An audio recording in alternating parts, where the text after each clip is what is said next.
Born from the aspect of justice, Kayle has taken up her mother's sword and vowed to purge the land of evil in an unrelenting crusade. She increases in power over the course of a game, sending wave after wave of fiery celestial fury to serve the unjust their final judgment. The righteous shall prevail. Welcome to the Kayle Champion Spotlight. Kayle's passive is Divine Ascent. Over the course of the game, Kayle rises closer to her celestial form, increasing the speed, range, and power of her basic attacks.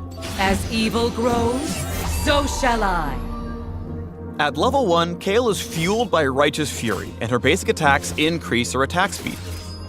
At max stacks, Kayle becomes Exalted and gains movement speed toward enemies.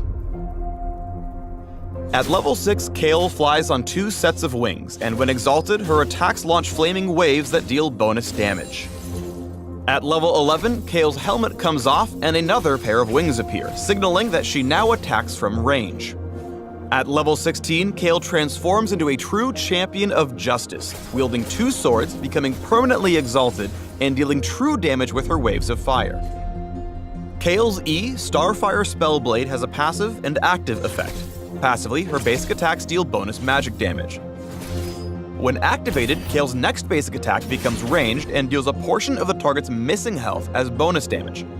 After ascending to level 6, this attack damages enemies next to the target as well. Kayle's Radiant Blast pierces the first enemy hit with light, dealing damage, shredding resistances, and slowing any foe caught in the blast.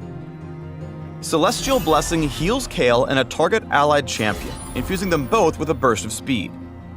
It's a short duration buff, so it's better at quickly maneuvering and dodging enemy attacks rather than long-term chases. Kayle decides who lives and dies. Her Divine Judgment makes a target ally completely invulnerable for a couple seconds, then purifies the area around them with a cascade of shining blades. Kayle can move while casting, but can't attack or cast other spells until the swords fall. This means it's often better to ult an ally who can dive the enemy team instead of using it on yourself. You'll save them from certain death and massively damage foes at the same time.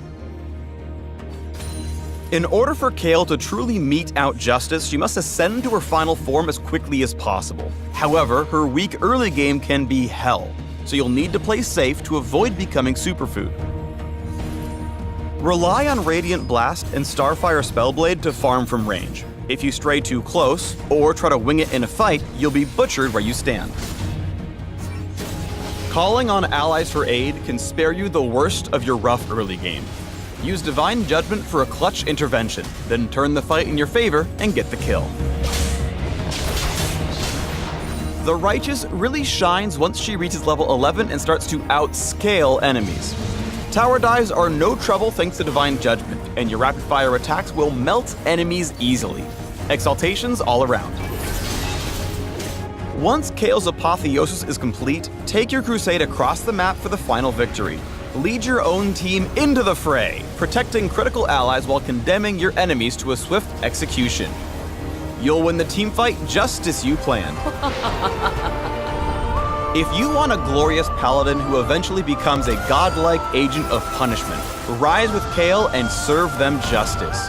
For more info on the Righteous and her fallen sister, soar to the links below. And remember kids, Kayle is good for you. Spinach is better.